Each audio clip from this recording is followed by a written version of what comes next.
ต้นด้วยรางวัลที่3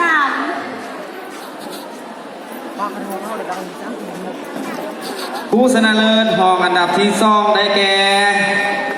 น้องนางสาวไม่เล็กยังไม่เล็กยังหองอันดับที่2ได้แก่น้องนางสาวไม่เล็กน้องนางสาวไม่เล็กเก่านางแซงมณี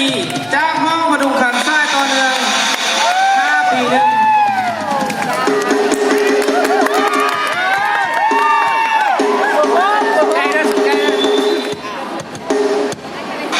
ได้มาแล้วหองอันดับที่2เรือยัง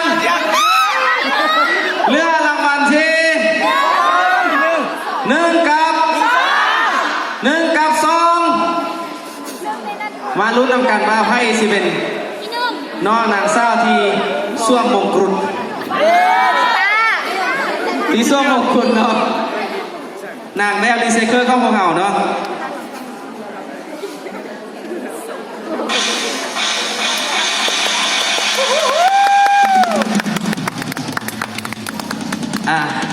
น้องนางสาวไม่เลยเกาเนาะถ้อยล่างซ่องเกาเนาะถ้อยเติมอีกมาแล้วเนาะพอเสิร์ฟน้องนางเจ้าลีตากับน้องนางอานาวรก้าวขึ้นมาทางหน้าเวที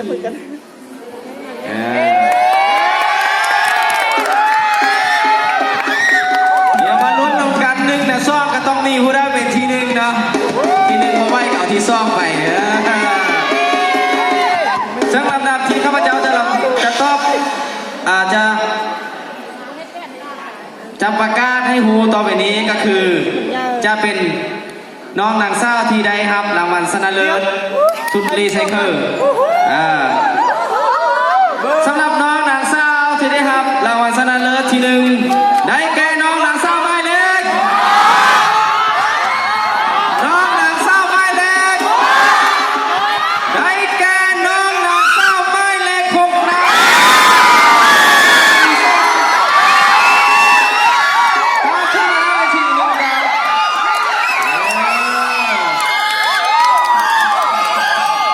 ซึ่งอันดับ2จะเป็น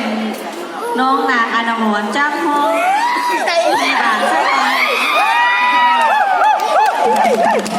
ได้ฮู้พ้นกันไปแล้วเนาะว่าให้เป็นที่1ให้เป็นที่2ให้เป็นที่3เนาะ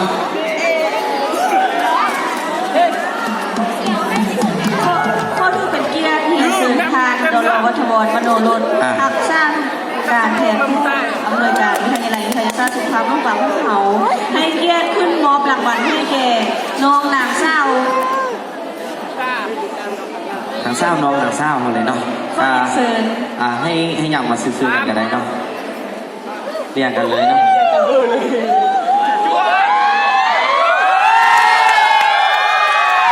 เป็นจังได้ตบมือ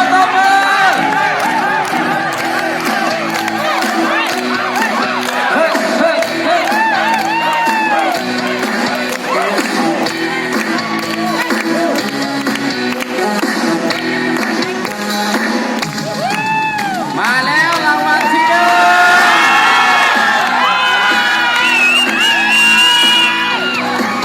รางวัลที่2และตามมาด้วยรางวัลที่3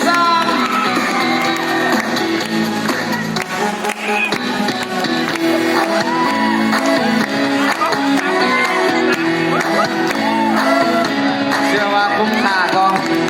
สำหรับการรอคอยแน่นอนเนาะ อย่าลืมว่าพวกเรายังมีไล่ๆรางวัลที่ว่าแข่งกันมาตั้งแต่เช้าโมเนาะจนมาแหลกเนาะยังมีไล่ๆรายการที่มาอย่างมาภูพ้นกันเถื่อเนาะ